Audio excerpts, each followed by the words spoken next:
교회가 가족주일로 지키는 날입니다. 이 시간 영상으로 예배하는 모든 분들이 하나님 아버지 안에서 하나의 거룩한 가족이 되기를 우리 주 예수님의 이름으로 축복합니다. 아멘. 이제 함께 예배합니다. 하나님께 예배하는 사람은 영과 진리로 예배해야 합니다. 아멘.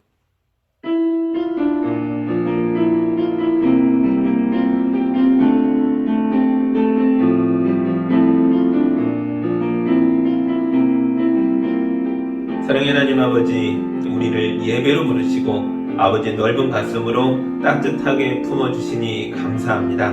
우리가 하나님의 말씀을 먹고 마실 때에 성도들의 마음이 밝아지고 얼굴에 웃음꽃이 피어나게 하여 주시옵소서.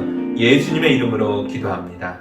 아멘. 우리 한 주간의 삶을 되돌아보며 우리 가정에 소홀했던 것들, 우리 하나님 앞에 온전하지 못했던 것들 이제가 다 고백할 때에 우리 주님이 들으시고 용서해 주실 줄 믿습니다. 우리 함께 기도합니다.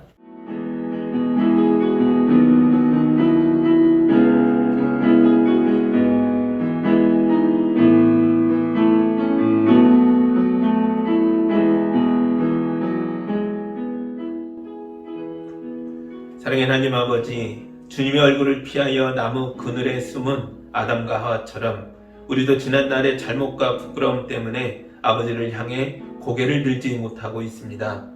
하나님께서 선물로 주신 귀한 자녀들을 말씀으로 양육하지 못했습니다. 가족 앞에서 거룩한 모범으로 살지 못했습니다. 실수와 잘못을 반복하면서 가족에게 실망만 끼쳤습니다. 교회를 바르게 섬기는 모습을 보여주지 못했습니다. 주여, 우리의 죄와 잘못을 용서하시고 우리를 말씀으로 깨우쳐 주셔서 이제 우리 가정이 다시 변화되고 새로워질 수 있도록 도와주시옵소서. 우리 주 예수님의 이름으로 기도하옵나이다. 아멘. 우리 주님이 주시는 치유와 용서와 화해의 말씀을 들으시기 바랍니다. 예수께서 말씀하셨다. 나도 너를 정죄하지 않는다. 가서 이제부터 다시는 죄를 짓지 말아라. 아멘. 찬송가 559장 우리 함께 찬양합니다.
즐거운 하루하루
있는 하나님의 말씀은 요한복음 14장 12절에서 17절의 말씀입니다. 하나님의 말씀을 봉독할 때 함께 보시기 바랍니다. 내가 진정으로 너에게 말한다. 나를 믿는 사람은 내가 하는 일을 그도 할 것이요 그보다 더 큰 일도 할 것이다. 그것은 내가 아버지께로 가기 때문이다. 너희가 내 이름으로 구하는 것은 내가 무엇이든지 다 이루어 주겠다. 이것은 아들로 말미암아 아버지께서 영광을 받으시게 하려는 것이다. 너희가 무엇이든지 내 이름으로 구하면 내가 다 이루어 주겠다. 너희가 나를 사랑하면 내 계명을 지킬 것이다. 내가 아버지께로 구하겠다. 그리하면 아버지께서 다른 보혜사를 너희에게 보내셔서 영원히 너희와 함께 계시게 하실 것이다.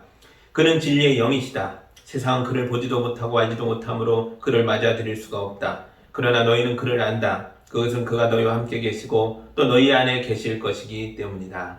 아멘. 기도합니다. 하나님 감사합니다. 우리 예수님께서 아버지께로 올라가시며 제자들에게 성령의 임재를 약속하시는 말씀을 읽었습니다. 이 말씀이 우리 안에 깊이 들어와 우리도 성령 충만해져서 하나님의 뜻을 이루며 살아가는 성도들 되도록 인도하여 주옵소서. 예수님의 이름으로 기도합니다. 아멘. 5월은 가정의 달입니다. 여러분의 가정마다 하나님의 은혜가 충만하셔서 사랑과 행복이 가득하게 되기를 우리 주님의 이름으로 축복합니다. 아멘. 어제 저에게 반가운 전화가 한 통 걸려왔어요. 자기 아들과 갈등을 겪던 아버지이신데요. 이분이 저에게 처음 전화를 주셨을 때는 자기 아들에 대한 실망과 분노가 마음에 가득 차 있었습니다. 그때 제가 이분에게 아들 걱정 그만하시고 자기 자신을 돌보는 시간을 가지면 좋겠습니다 라고 말씀드렸습니다. 자기 자신을 위해서 기도도 더 많이 하시고 병원에 가서 종합검사도 받으시고 할 수 있으면 정신과에도 가셔서 상담도 받으시라고 권해드렸습니다. 그리고 몇 달이 지났는데요. 그동안 이분이 정말로 많이 기도하시고 병원 가서 검사도 받고 심리검사도 받고 약도 먹으면서 굉장히 좋아지셨다는 거예요. 아버지가 좋아지니까 아들과의 관계도 덩달아 좋아져서 이제는 두 분이 친구처럼 지낸다라고 경과보고를 해주셨습니다. 사람 관계는 톱니바퀴처럼 맞물려 있습니다. 그래서 상대방이 돌면 나도 같이 돕니다. 내가 돌고 싶지 않아 해도 서로 맞물려 있는 인간관계 때문에 상대방이 돌면 나도 따라서 돌 수밖에 없는 거죠. 그래서 화를 내는 사람 곁에 있으면 나도 화가 나고 우울한 사람 곁에 있으면 나도 우울해지는 때가 있는 거죠. 나를 힘들게 하고 어렵게 하는 사람에게서 벗어나고 싶으면 맞물고 있는 인간관계의 톱니바퀴를 빼면 됩니다. 그러나 아버지의 아들 관계를 어떻게 빼겠습니까? 이럴 때는 잠시 물러나는 게 좋습니다. 완전히 빼는 게 아니라 잠깐 빼서 나를 돌보면서 나의 몸과 마음을 건강하게 만드는 거죠. 그리고 돌아와서 잠시 빼놨던 톱니바퀴를 다시 끼우면 나의 기쁨과 밝음과 에너지를 상대방에게 전해줄 수 있게 됩니다. 내가 좋은 방향으로 돌기 때문에 나와 맞물려 있는 상대방도 나와 함께 기뻐하고 즐거워하고 밝아질 수 있는 겁니다. 예수님도 혼자만의 시간을 자주 가지셨습니다. 예수님이 이른 새벽에 혼자 들판에 가서 기도하셨다라는 기록이 성경에 여러 곳에 남아 있습니다. 예수님도 혼자만의 시간을 통해서 자기 자신을 돌보시고 지친 몸과 마음을 재정비하셨습니다. 그리고 가난하고 병들고 상처 입은 사람들에게 돌아오셔서 그들을 돌보셨습니다. 우리도 혼자만의 시간이 필요합니다. 나에게 집중해서 나 자신을 돌보면서 나를 건강하게 만드는 시간입니다. 이게 이기적인 생각이 아닙니다. 왜냐하면 내가 나를 잘 돌본다는 건 나만 좋아지라고 그러는 게 아니기 때문입니다. 내가 건강해져서 돌아오면 잠시 빼놨던 톱니바퀴를 다시 끼워서 나의 기쁨과 밝음과 행복한 에너지를 다른 사람들에게 나누어주게 되니까요. 그래서 매주 교회에 와서 드리는 우리의 예배가 우리에게 굉장히 유익합니다. 말씀과 찬송과 기도 가운데 우리는 하나님 앞에 1대1로 서 있게 됩니다. 예배 가운데 오롯이 나 자신이 되어 하나님을 만나고 있는 것입니다. 예배 중에 찬양하면서 우리 마음의 어둠을 털어내고 기도하면서 마음의 고민을 날려버리고 말씀 가운데 생명의 길을 발견하여 그 길을 걷게 되는 것입니다. 우리 그리스도인들이 우리의 가족과 이웃과 세상 사람들에게 기쁨과 밝음과 행복한 에너지를 나눠줄 수 있는 것은 바로 매주 드리는 예배가 있기 때문입니다. 오늘의 예배가 우리를 밝고 건강한 사람으로 만들어서 일주일간 세상에 가서 우리의 이 건강한 에너지를 우리의 가족과 이웃에게 나눠주는 성도들이 다 되기를 주님의 이름으로 축복합니다. 아멘.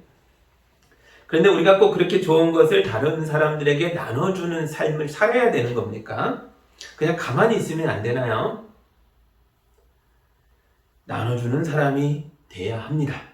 우리 주님이 그걸 우리에게 원하십니다. 왜냐하면 우린 서로 톱니바퀴처럼 맞물려 살고 있기 때문입니다. 우리가 나 자신을 돌봐 더 좋은 사람으로 성장하지 못하게 되면, 그래서 좋은 것을 나눠주는 사람이 되지 못하면 다른 사람들의 톱니바퀴에 매달려서 끌려다니게 될 것입니다. 아무도 만나주지 않는다 해도, 내가 또 아무도 안 만난다고 해도 내 속에서 올라오는 어둠이 나를 망가뜨릴 겁니다. 그러므로 하나님 앞에 1대1로 서서 말씀과 찬송과 기도로 나 자신을 돌보는 예배를 매주 드려야 하는 거죠. 그래서 나를 지금보다 더 나은 사람으로 만들어야 합니다. 그래야 나도 살고 우리 가족도 살고 우리 이웃도 삽니다. 그런데 매주 예배를 드리는 것에 빠지지 않고 열심을 내지만 나눠주는 것보다 받기에만 급급해하는 사람들도 있습니다. 받는 것에 너무 익숙해져서 교회에 와도 기도를 해도 매일 달라는 소리만 하지 내가 성장해서 나의 좋은 것을 나눠줄 생각을 아예 하지 못하는 경우입니다. 잠언에서는 이런 사람들을 거머리의 딸들과 같다라고 말합니다. 제가 잠언 30장 15절을 읽어드립니다. 거머리에게는 달라달라 하며 보채는 딸이 둘이 있다. 전혀 배부른 줄 모르는 것이 셋, 만족할 줄 모르는 것 넷이 있으니 곧 스올과 아기 못 낳는 태와 물로 갈증을 없앨 수 없는 땅과 만족하다고 말할 줄 모르는 불이다. 거머리의 딸들에게 어떤 문제가 있기에 아무리 많이 먹어도 배부르지 않고 허기가 계속 지는 걸까요? 거머리 딸들의 배고픔은 음식의 문제가 아니기 때문입니다. 이들의 마음에 큰 구멍이 뚫려 있는데 이 구멍을 음식으로 메우려고 하니까 아무리 많이 먹어도 그 구멍이 메꿔지지 않는 거죠. 어떤 부모는 자기 자녀들을 거머리의 딸처럼 양육하기도 합니다. 자녀들이 고생할까봐, 자녀들이 마음 상할까봐, 자녀들이 스스로 감당했어야 할 문제까지 부모가 대신해주는 경우입니다. 이렇게 크면 무책임한 사람이 되기가 쉽습니다. 그러나 사회는 부모가 아니죠. 집 밖에서는 우리가 아무리 달라고 보채도 우리의 입을 채워주는 사람이 없습니다. 부모는 자식에 대한 양육의 목표를 바르게 세워야 합니다. 내 자식을 고생시키지 않고 마음의 구김살 하나 없이 반듯하게 키우는 걸 목표로 삼으면 안 됩니다. 자녀 양육의 목표는 우리 자녀들이 몸고생, 마음고생을 하더라도 그런 어려움에 지지 않고 자기 발로 서서 하나님 주신 우리의 인생길을 계속 담대하게 걸어갈 수 있도록 그렇게 세워줘야 하는 거죠. 처음에 예수님의 제자들도 거머리 딸들과 비슷했습니다. 그들은 하나부터 열까지 모든 걸 예수님께 의존했습니다. 그러다 보니까 제자들의 성장이 매우 느렸습니다. 예수님은 이런 제자들을 보면서 실망하셨다라는 장면이 성경 여러 곳에 나옵니다. 제가 몇 구절을 찾아 읽어드리겠습니다. 예수께서 이것을 아시고 말씀하셨다. 믿음이 적은 사람들아, 어찌하여 너희는 빵이 없다는 것을 두고 서로 수군거리느냐. 마태복음 16장 8절. 예수께서 그들에게 말씀하셨다. 왜들 무서워하느냐? 아직도 믿음이 없느냐? 마가복음 4장 40절. 그 뒤에 11제자가 음식을 먹을 때 예수께서는 그들에게 나타나셔서 그들의 믿음이 없고 마음이 무딘 것을 꾸짖으셨다. 그들이 자기가 살아난 것을 본 사람들의 말을 믿지 않았기 때문이다. 마가복음 16장 14절. 예수께서 대답하셨다. 믿음이 없고 비뚤어진 세대여, 내가 언제까지 너희와 함께 있어야 하며 너희를 참아주어야 하겠느냐. 누가복음 9장 41절입니다. 예수님의 제자들의 이런 느린 성장에 대해서 왜 이렇게까지 실망하시는 걸까요? 왜냐하면 제자들에게 많은 기대를 가지고 계셨기 때문입니다. 예수님은 자기의 제자들이 좋은 그리스도인으로 성장해서 자기가 하던 일들을 모두 이어받게 되기를 원하셨습니다. 예수님의 제자들은 어떤 사람들이었습니까? 일부는 물고기 잡던 어부들입니다. 또 일부는 사람들에게 미움을 받던 세리입니다. 일부는 과거의 직업이 불투명하기까지 합니다.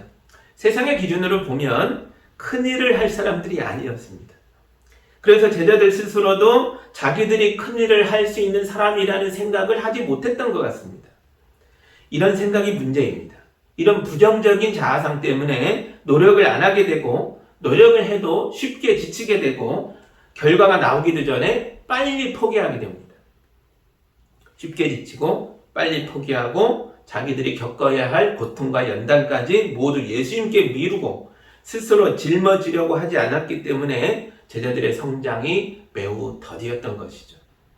그런데도 우리 예수님은 이런 비리비리한 사람들이 결국은 큰일을 하게 될 것이라고 끝까지 믿어주십니다. 그래서 그들에게 너희는 나처럼 될 것이고 나보다 더 큰일도 행할 것이다 라고 말씀하셨습니다. 이런 이야기를 들으면 기분이 좋죠. 그러나 기분이 좋아진다는 거 해서 저절로 성장하게 되는 건 아닙니다. 사람이 자기 인생의 고통과 연단을 이겨내야 성장하는 겁니다. 그래서 예수님은 제자들이 큰일을 행하는 사람으로 성장할 수 있도록 잠시 그들의 곁을 떠나셨습니다. 오늘 말씀의 12절입니다. 내가 진정으로 너희에게 말한다. 나를 믿는 사람은 내가 하는 일을 그도 할 것이요 그보다 더 큰 일도 할 것이다. 그것은 내가 아버지께로 가기 때문이다. 아멘. 예수님이 아버지께로 가셨기 때문에, 그래서 제자들의 곁에 예수님이 안 계시기 때문에 사방에서 불어오는 환난과 고통의 바람을 제자들이 맨몸으로 맞아야 했습니다. 교회를 향한 세상의 비난과 저주의 소리를 그들의 귀로 직접 들어야 했습니다. 그러면서 그들의 기도가 달라졌습니다. 예전에는 바람이 불고 비가 내리고 배가 가라앉을 것 같은 위기 상황이 찾아오면 그들은 주무시는 예수님을 깨우기에 바빴습니다. 예수님 큰일 났어요. 우리가 죽게 생겼습니다. 그러니까 빨리 일어나세요. 빨리 우리 문제를 해결해 주세요. 이게 그들의 기도였습니다. 그런데 이제는 예수님이 곁에 없으니 이런 기도를 할 수가 없었습니다. 그래서 그들이 이렇게 기도하기 시작합니다. 예수님, 큰일 났어요. 우리가 죽게 생겼다고요. 그러니까 우리가 이 문제를 다룰 수 있도록 지혜를 주세요. 이 문제를 해결할 수 있도록 능력을 주세요. 제자들의 달라진 기도와 그들의 새로워진 모습에 대한 기록들을 읽어드리겠습니다. 나의 형제자매 여러분, 나는 여러분의 마음에 선함이 가득하고 온갖 지식이 넘쳐서 서로 권면할 능력이 있음을 확신합니다. 로마서 9장 14절. 여러분 가운데 누구든지 지혜가 부족하거든 모든 사람에게 아낌없이 주시고 나무라지 않으시는 하나님께 구하십시오. 그리하면 받을 것입니다. 야고보서 1장 15절. 어떤 사람에게는 기적을 행하는 능력을 주시고 어떤 사람에게는 예언하는 은사를 주시고 어떤 사람에게는 영을 분별하는 은사를 주십니다. 어떤 사람에게는 여러 가지 방언을 말하는 은사를 주시고 어떤 사람에게는 그 방언을 통역하는 은사를 주십니다. 고린도전서 12장 10절. 나는 사슬에 매여 있으나 이 복음을 전하는 사신입니다. 이런 형편에서도 내가 마땅히 해야 할 말을 담대하게 말할 수 있게 기도하여 주십시오. 에베소 6장 20절. 나에게 능력을 주시는 분 안에서 나는 모든 것을 할 수 있습니다. 빌립보서 4장 13절입니다. 제자들의 기도가 확실히 달라졌죠. 그들은 자기들 앞에 고난의 문제를 해결하기 위하여 분투하였습니다. 주어진 현실에 맞서 싸우기 위하여 기도했습니다. 능력을 행하고 병을 고치고 어려운 자들을 도와주기 위하여 기도했습니다. 담대하게 복음을 전하여 많은 사람들을 하나님께로 인도하기 위하여 기도했습니다. 이런 제자들의 모습에서는 그 어디에서도 책임 회피가 보이지 않습니다. 그들은 세상의 죄악과 거친 바람과 파도를 온몸으로 부딪혀 맞서 싸워내고 있습니다. 그렇다고 제자들이 갑자기 다른 사람이 된 건 아니죠. 그들은 어부 출신이고 세력 출신이라는 건 변하지 않는 사실입니다. 이 사람들에게는 세상을 이길 힘과 능력이 애초에 없었습니다. 그런데도 이들이 세상을 이겼습니다.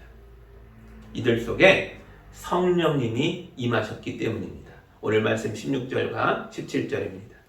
내가 아버지께 구하겠다. 그리하면 아버지께서 다른 보혜사를 너희에게 보내셔서 영원히 너희와 함께 계시게 하실 것이다. 그는 진리의 영이시다. 세상은 그를 보지도 못하고 알지도 못하므로 그를 맞아들일 수가 없다. 그러나 너희는 그를 안다. 그것은 그가 너희와 함께 계시고 또 너희 안에 계실 것이기 때문이다.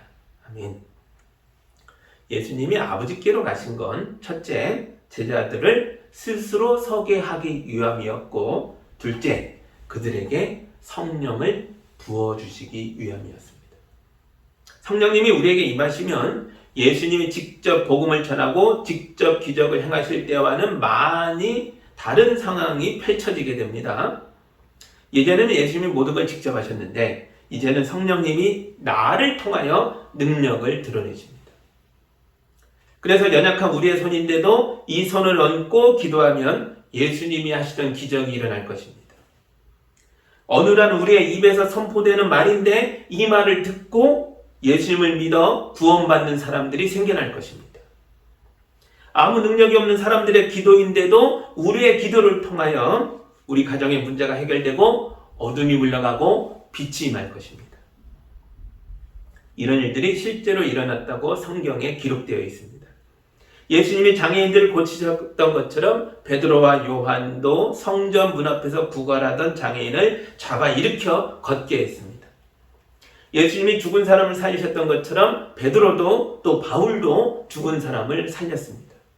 어떤 여인이 예수님의 옷자락을 붙잡고 병이 나았던 것처럼 바울의 앞치마나 손수건을 덮었던 사람도 병이 낫는 일도 일어났습니다.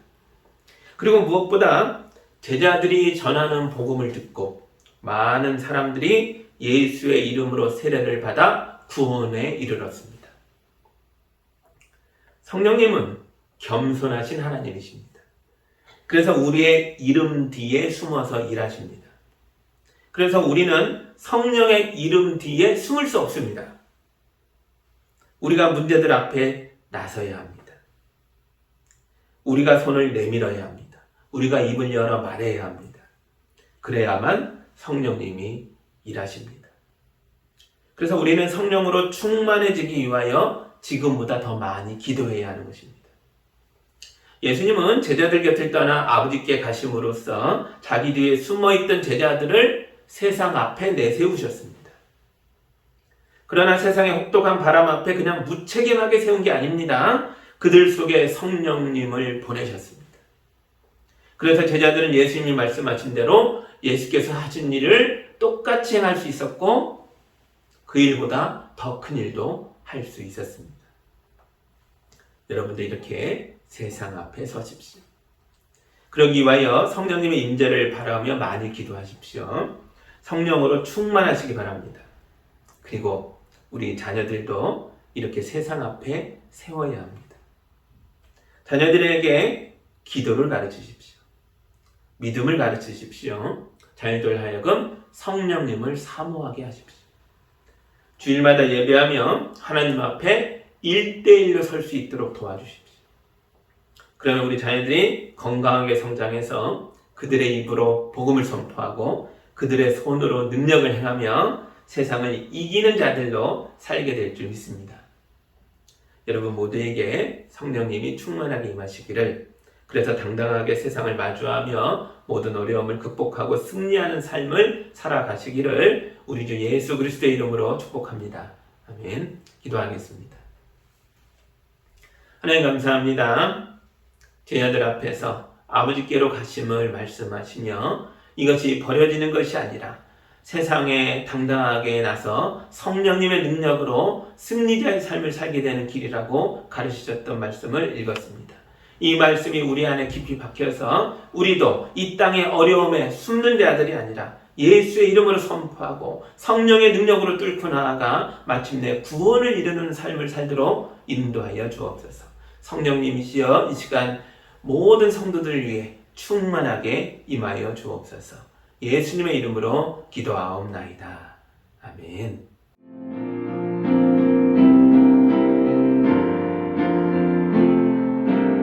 사랑하는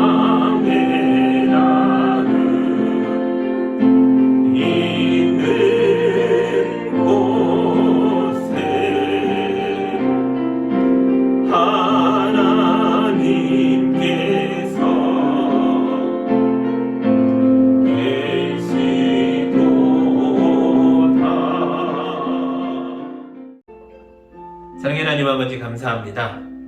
우리가 마음을 나누고 정을 나누고 은혜를 나누고 물질을 나누고 또 주님이 부어주시는 많은 것들을 사랑으로 나눌 때에 하나님 우리 속에 있음을 깨닫게 하는 줄 믿습니다.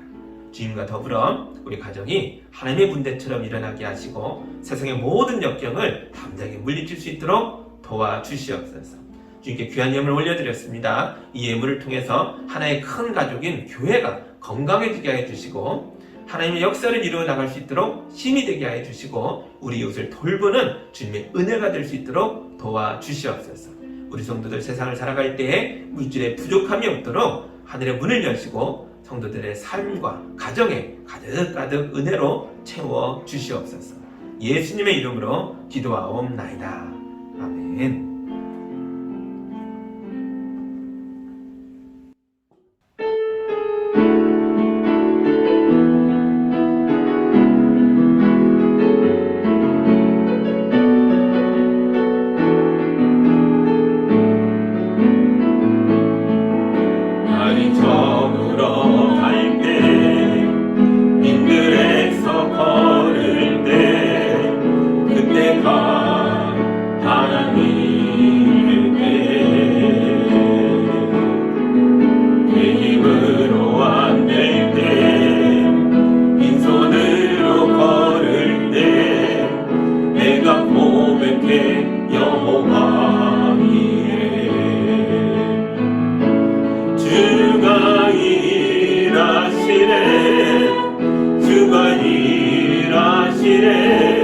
주께 아끼지 않는 자에게 주가 일하시네 주가 일하시네 신뢰하며 걷는 자에게 우리 모인 이곳에 주님 함께 계시네 누리네 아버지 은혜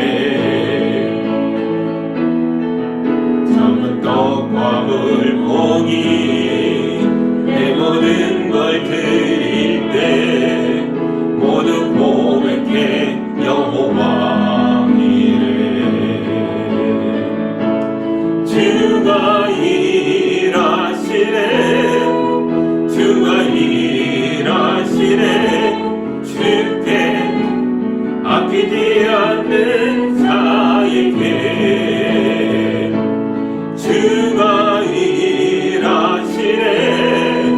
주가 일하시네 신뢰하며 걷는 자에게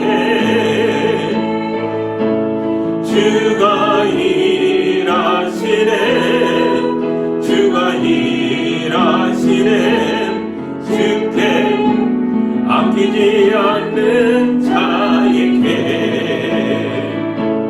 주가 일하시네 주가 일하시네 신뢰하며 걷는 자에게